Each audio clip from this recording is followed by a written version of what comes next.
نحمدہ ونصلی ونسلم علی رسولہ النبی الکریم۔ ناظرین السلام علیکم ورحمۃ اللہ وبرکاتہ۔ ناظرین، آج غصے کے خاتمے کے لیے، غصے کو کم کرنے کے لیے، طبیعت میں نرمی، تحمل، برداشت پیدا کرنے کے لیے ایک بہترین قرآنی دعا آپ کی خدمت میں پیش کرنے کی سعادت حاصل کرتا ہوں۔ آپ کو غصہ آتا ہے، آپ خود قرآن کریم پڑھے ہوئے ہیں، تو انشاءاللہ آپ جب اس دعا کو پڑھیں گے تو آپ کو خوب فائدہ ہوگا۔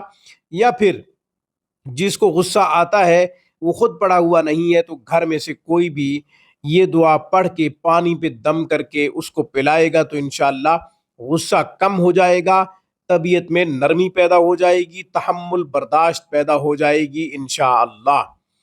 غصہ جب آتا ہے تو کسی بھی رشتے کا لحاظ نہیں رہتا، بہن بھائیوں کا لحاظ نہیں رہتا، اولاد کا لحاظ نہیں رہتا، مرد ہے تو بیوی کا لحاظ نہیں رہتا، عورت ہے تو پھر شوہر یا کسی بھی رشتے کا لحاظ نہیں رہتا، پھر جو منہ میں آتا ہے کہہ دیتے ہیں۔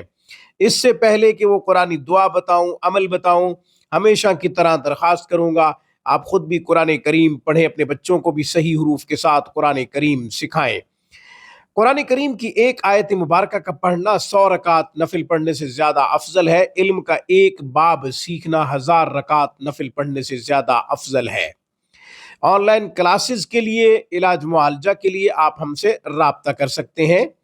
اپنی دنیا سنواریں، آخرت سنواریں، اپنے بچوں کی دنیا سنواریں، آخرت سنواریں۔ اب میں عمل بتا دیتا ہوں۔ سورہ بقرہ کی آیت نمبر 250 کا انتخاب کیا ہے۔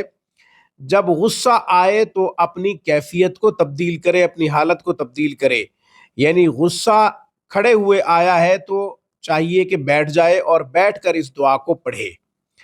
آیت نمبر 250، بسم اللہ الرحمن الرحیم، ربنا افرغ علینا صبرا وثبت اقدامنا وانصرنا علی القوم الکافرین۔ کھڑے ہوئے غصہ آیا ہے تو بیٹھ کر اس دعا کو 7 یا 11 مرتبہ پڑھے، انشاءاللہ غصہ کم ہو جائے گا یا پھر ختم ہو جائے گا۔ اور اگر بیٹھے ہوئے غصہ آیا ہے تو پھر کھڑے ہو کے اس آیت مبارکہ کو پڑھے 7 یا 11 مرتبہ، پھر اپنی جگہ تبدیل کر لے، یعنی کہیں بھی چلا جائے، دور ہو جائے اس جگہ سے جہاں پہ کھڑے ہوئے غصہ آیا ہے۔ جس کو غصہ آیا ہے اگر وہ خود پڑا ہوا نہیں ہے، گھر میں سے کوئی بھی پڑا ہوا ہے، تو جس کو غصہ آتا ہے اس کو یہ دعا پڑھ کے پانی پہ دم کر کے پلائیں۔ 7 یا 11 مرتبہ اس دعا کو پڑھیں، پانی پہ دم کر کے پلائیں، انشاءاللہ غصے کا خاتمہ ہوگا، غصہ کم ہو جائے گا، طبیعت میں نرمی آ جائے گی، تحمل، برداشت پیدا ہو جائے گا انشاءاللہ۔ آج کی گفتگو میں بس اتنا ہی۔ اقول قولی ھذا واستغفر اللہ، وآخر دعوانا ان الحمد للہ رب العالمین۔